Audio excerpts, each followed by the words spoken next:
Hello there. Have you ever wondered whether you need a counselor or a coach on your healing journey from trauma? Both serve good purposes. Both serve different, good but different purposes. Yesterday we talked about the fact that in counseling, it helps us to heal from the past. So counseling is focusing on helping you to heal from the past, while coaching focuses on moving forward. How are you going to move forward? What is in the way of you moving forward? What are the stumbling blocks? What are your stuck points? So coaching will help you to get unstuck to move forward. And today we're going to look at the second one. My hope is that by Friday we'll have looked at a few more, but we'll focus on one and we'll just be adding on to one at a time so that we get a grasp of it. Counseling is all about emotional healing. That's what counseling focuses on. While on the other hand, coaching is about personal growth. Personal growth, it could be spiritually, it could be in relationships, it could be in any aspect of your life. Looking at, like yesterday we talked about, what is it that is hindering you from moving forward. So coaching will help you to move forward in your personal growth. It could be professional growth. It could be making a very important decision that will change your life. Whether you are making decisions about getting married, what is a stumbling block?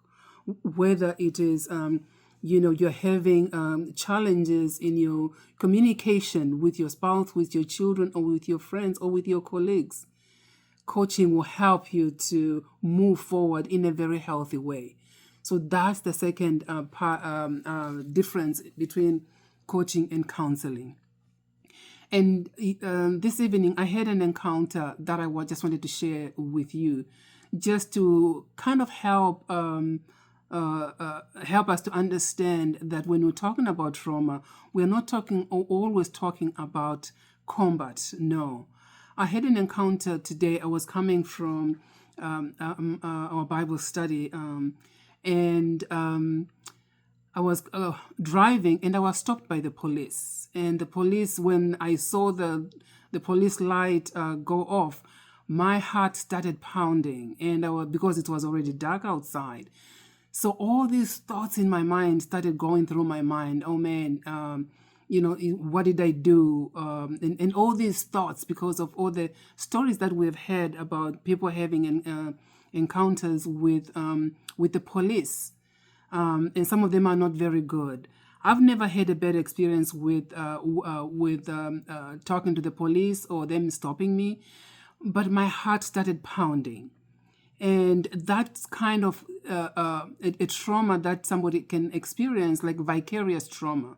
Because I've heard so many stories, seen so many, even read about, encounters that were not so good between police and stopping people. Just that. I did not experience it myself, but hearing about it, seeing some of it on TV, made me feel like, I was in danger.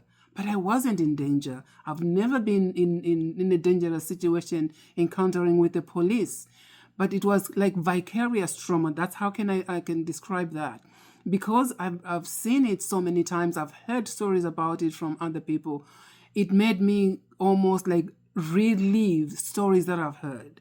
So trauma can be experienced in that way as well. You don't have to have experienced it yourself.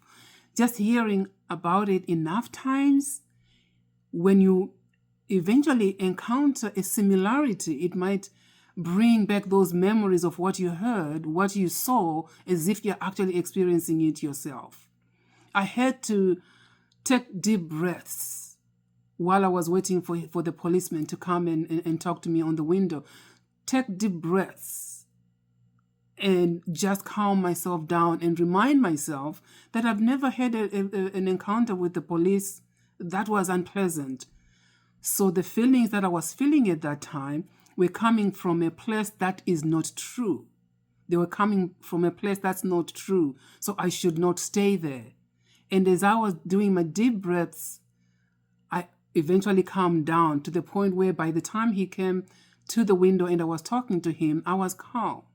So I share that just to bring out the fact that trauma is not just about having experienced combat, but just hearing about it enough times, seeing it happen to somebody else can actually affect you like you actually experienced it yourself. So just in case somebody out there, maybe you have experienced that and you wonder, but I didn't really experience it myself. Maybe you saw a sibling, a spouse, or somebody else being abused in one way or another, and it makes you be triggered if you experience something similar. Just know that it's real, and you have to find a way to put that in perspective by going through either counseling or coaching, depending on what works for you. So I hope that helps somebody to understand a little bit more about trauma. And we'll continue talking about this. And if you have any questions, please feel free to reach out or to put your comments in the comment section. I hope you have a good evening as we continue to heal, to be brave, and continue to embrace this difficult but very fulfilling journey of healing from trauma. Have a good day. Until tomorrow.